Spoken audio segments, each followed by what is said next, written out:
সারা দেশে বন্যা পরিস্থিতি, আজকে আমাদের সেই কন্টেন্ট ক্রিয়েটর গুলা কই যারা গত বছর সিলেটের বন্যায় পাশে দাঁড়িয়েছিল? এটা কিন্তু তৌহিদ আফ্রিদি তার ফেসবুক পেজ থেকে পোস্ট দিয়েছে। তৌহিদ আফ্রিদি কিন্তু ইতিমধ্যে দক্ষিণাঞ্চলে রয়েছে, সে কিন্তু বন্যার্তদের পাশে দাঁড়িয়েছে। মানে সে কিন্তু বারবার এইটা বলতেছে যে আজকে আমাদের দেশের মানবতার ফেরিওয়ালাগুলো কই, যারা সবসময় কন্টেন্ট ক্রিয়েট করে এবং কন্টেন্ট ক্রিয়েট থেকে লাখ লাখ টাকা ইনকাম করে। গাইস, তাদেরকে তৌহিদ আফ্রিদি তার পোস্টের মাধ্যমে আকুল আবেদন জানাচ্ছে যাতে তারা বন্যার্তদের পাশে দাঁড়ায়। তাদের পাশে দাঁড়ানোর মতো কিন্তু কেউ নেই দর্শক।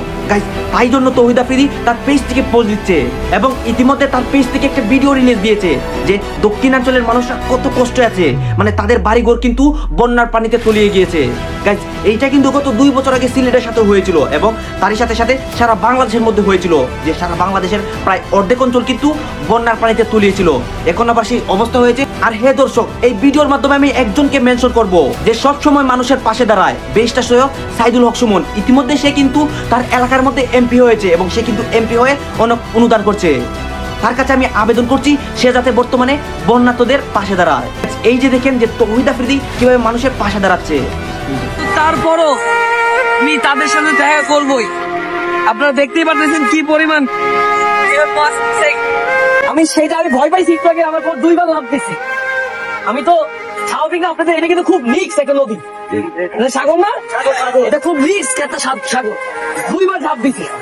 তো আমি যদি আপনাদের একটু বাসা পরিবেশ একটু দেখি আর আপনাদের প্রবলেম গুলো শুনি, আমি ইনশাল্লাহ আপনাদের সহযোগিতা করবো। আল্লাহ বলেন, আল্লাহর উপর ভরসা আছে, আল্লাহর উপর ভরসা আছে, আল্লাহ উপরে ভরসা আছে দেখে একটা উসিলা পাঠাইছে আল্লাহ।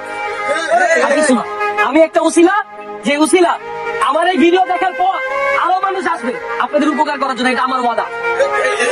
আজকে আমি মানুষকে বলে যাব, আমি 2 টাকা মানুষের থেকে নিয়ে আসি নাই, আমি 2 টাকা মানুষের কাছে থেকে চাই নাই। যা করবো আমি নিজে করবো, যা করবো আমি নিজে করবো। আমি আসছি আরো 10 জন মানুষকে দেখাইতে চাই, তোমরা আমাদের এই জায়গায় আসো, আইসা আমার মা, আমার বোন, আমার বাবা, আমার এই ভাইদের যারা ইয়াং, এদের পাশে দাঁড়ানোর জন্য।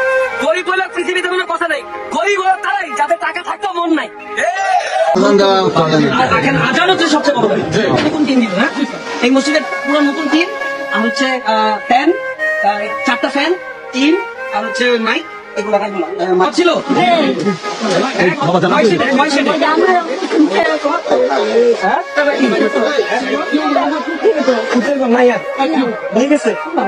আমি আসছি কেন,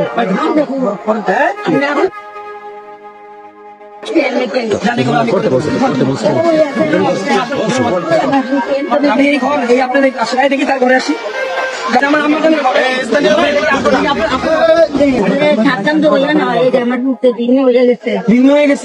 এই ঘরটা খুশি হবেন আপনি?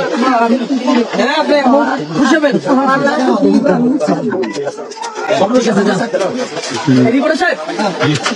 ওনার নাম্বার, ওনার ঘরে এটা করে দেবেন, ঠিক আছে? এই ঘরটা আপনি করে দেবেন, দেন আসেন। নাকি এমপি না, মন্ত্রী না, আমি কে? আপনার সন্তান। হ্যাঁ, সন্তানের দায়িত্ব আছে না? আমি ঘরটা করে দিচ্ছি। টাকা পয়সা দিয়ে কি করবো? মানুষের কাছে তো হাত চাইতে পারি না।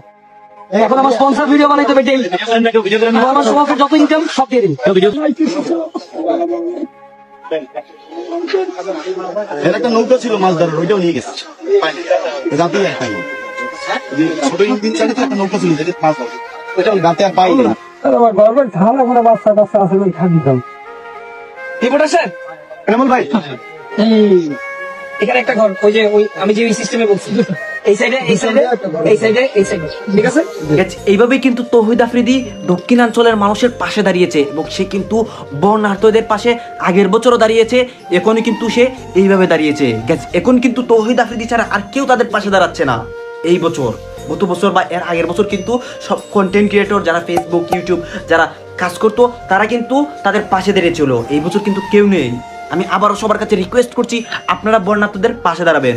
দর্শক শ্রোতা, এই ভিডিওটা শেয়ার করে সারা বাংলাদেশে পৌঁছিয়ে দিবেন যাতে সবাই বন্যার্তদের পাশে দাঁড়াতে পারে। আর আপনাদের কাছে একটা রিকোয়েস্ট, চ্যানেলটি সাবস্ক্রাইব করবেন, কারণ এইরকম মানবতার ভিডিও কিন্তু সবসময় সবার আগে আমরা দিই। ধন্যবাদ।